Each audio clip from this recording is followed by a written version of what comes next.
Video ତ ସମସ୍ତେ ବନାଉଛନ୍ତି, ବିଭିନ୍ନ ପ୍ରକାର ଉପାୟରେ ବନାଉଛନ୍ତି। ମୋର ଏକ ଛୋଟ ପ୍ରୟାସ ତ ଆପଣମାନଙ୍କୁ ନିହାତି ଭଲ ଲାଗିବ। ରୋଷେଇ କରିବା ସହିତ ଆପଣମାନେ ଶୁଣନ୍ତୁ ମୋର କିଛି କଥା।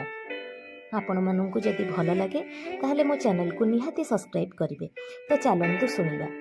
ସେ ଆସୁଛି ବୋଲି ଚାରିଆଡ଼େ ହୁରି ପଡ଼ିଲାଣି। ଓଡ଼ିଆ ଅଣ ଓଡ଼ିଆ ସମସ୍ତେ ଅପେକ୍ଷାରତ ତାରି ଆଗମନକୁ। ଓଡ଼ିଆର ନୂଆବର୍ଷ ରହିଲାଣି ଯାଇ କାହିଁ କେତେ ଦୂରରେ। ସେ ନୂଆବର୍ଷ ବା ପଣା ସଂକ୍ରାନ୍ତିରେ କେହି କେବେ ଅଭିନନ୍ଦନ ପତ୍ର ପଠାଉ ନାହାନ୍ତି, ଅଥଚ ପାଶ୍ଚାତ୍ୟ ସଭ୍ୟତାରେ ବ୍ରତୀ ହୋଇ ଓଡ଼ିଆ ଜାତି ତାର ଆଜି ପର୍ବପର୍ବାଣି ପାଇଁ କେତେ ପ୍ରକାର କଳ୍ପନା ଜଳ୍ପନାରେ ବ୍ୟସ୍ତ।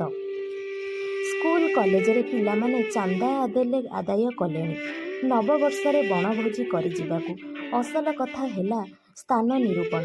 କାହାର ମତରେ ଖଣ୍ଡାଧାର ତ କାହାର ମତରେ ବାଟମଙ୍ଗଳା। କିଏ କହୁଛି ସାନ ଘାଗରା ତ କିଏ କହୁଛି ନୃସିଂହନାଥ, କିଏ କହୁଛି ଦେବଝରଣା ତ କିଏ କହୁଛି କାଳିଜାଇ ବା ଗୁପ୍ତେଶ୍ୱର। ଏଥିରୁ ସ୍ପଷ୍ଟ ଯେ ମାଂସାହାରୀ ଓ ନିରାମିଷାଶୀଙ୍କ